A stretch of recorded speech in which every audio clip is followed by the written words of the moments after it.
In this video, I show you how I build this simple lounge chair using minimal basic tools. I'm making this chair out of just some pine 1x4s. Now cedar would be the best choice here. I'm using pine just because that's cheap, and of course the trade-off there is I have to use a good stain if I want it to hold up well outside. My first step is cutting 3 pieces at 22 3/8 inches. The chair is going to be 2 feet wide, so these are going to fit in between another 2 pieces here that I'm cutting out at 7 feet in length.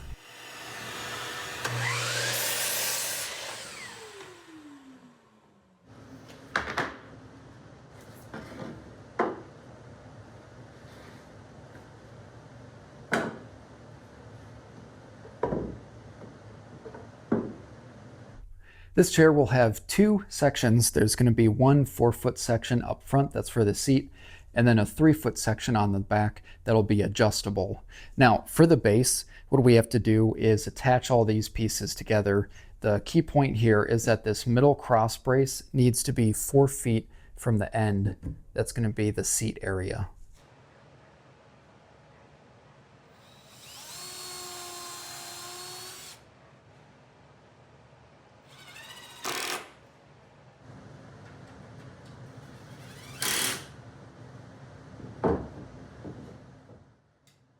Next I have to figure out how many seat slats I need, and because I'm using 1x4s once again, and they tend to be 3.5 inches wide, I need 11 of these cut out at 23 7/8 inches, and then I follow up with a round over to avoid slivers.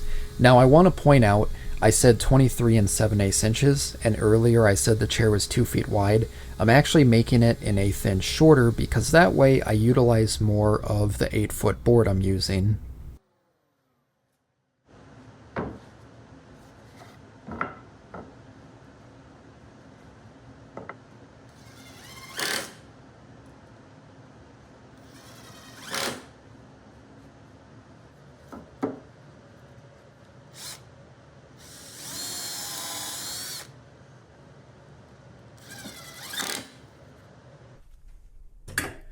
With the base done, we now have to make the adjustable back. Now that's going to be a frame that sits inside this section. There will be a couple pivot points, and the slats will go over that, overlapping the base here. So let's get started with that.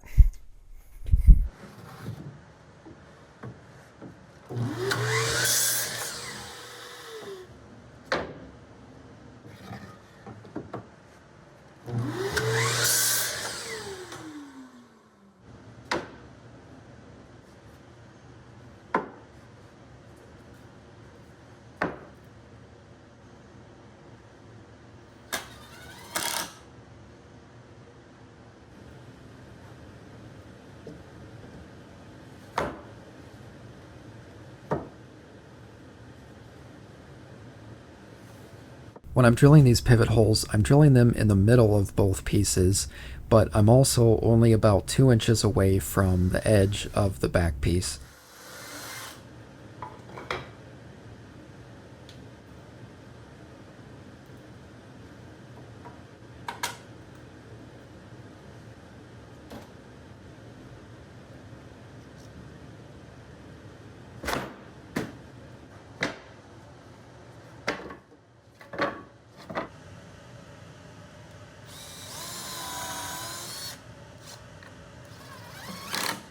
You may notice I have 7 slats here instead of 6.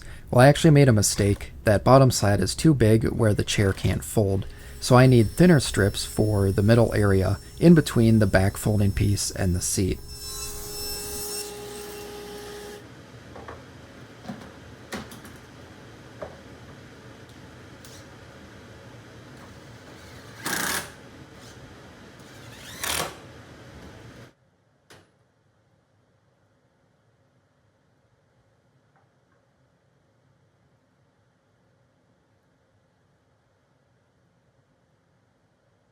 Next I have to build the back support piece, and this also has to be adjustable, which is tricky. Now my first step is cutting out 2 pieces at 24 inches. Next I'm cutting out 1 piece at 19 inches. This one here will be the stretcher in between those 2 pieces. My back support pieces will be aligned with that second slat, and for drilling the pivot holes, what I'm aiming for here is as far back as possible in that corner, as you can see. Of course, now I can't rotate this out, so I do have to cut the corner on these pieces.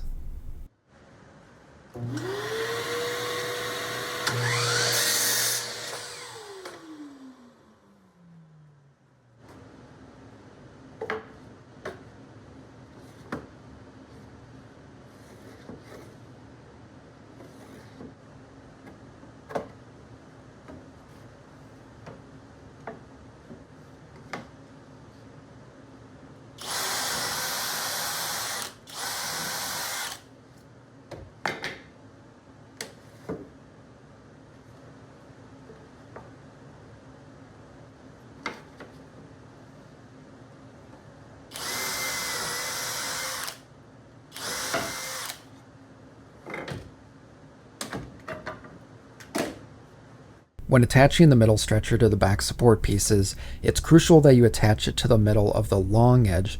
The long edge is the one with the pivot hole, and that becomes really crucial as the back support piece is being used. There's going to be notches, and this keeps it out of the way of those notches.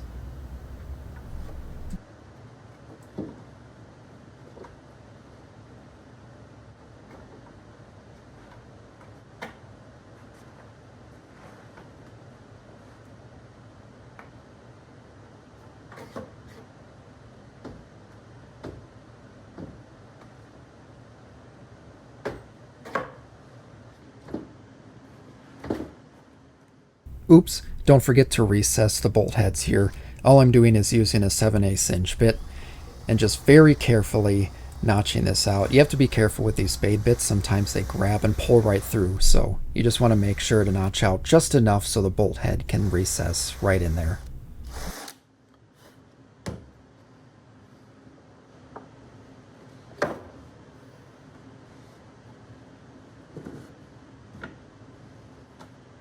Now for all the notches, what I do is I align the back support where I want it, and I'm using a 6-inch rule and marking off a 1¼ inch line going up, just using the bottom frame as a way to help line it up, and then I just eyeball it to square off where the line's going here.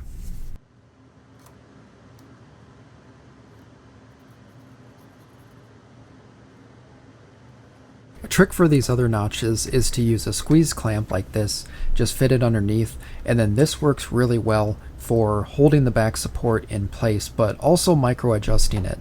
You see what I'm doing is using the 6-inch rule, using that as a spacer in between the notches. And then something different that I'm doing here for the other notches throughout this is, once again, I do mark off that 1¼ inch line, but I'm actually going to eyeball a curve for that later on. So I'm just marking off where I need to cut to.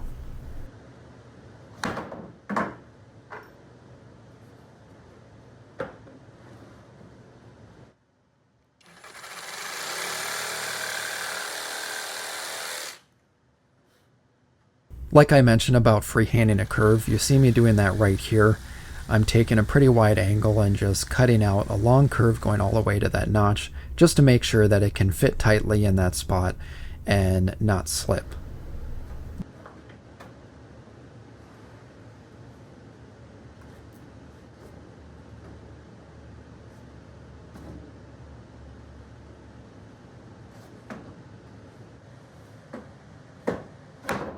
Now my last step here is adding casters and feet to this.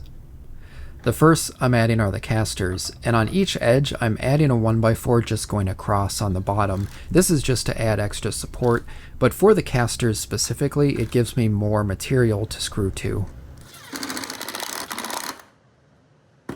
In the front, I'm attaching rubber feet so the chair doesn't move, but also so the wood isn't touching the ground. So I'm attaching this T here just so this sits at the correct height based on the casters. And now something else I have to do last second is prevent this back support piece from falling, so I'm just adding an extra 1x4 on the back just to hold that in place.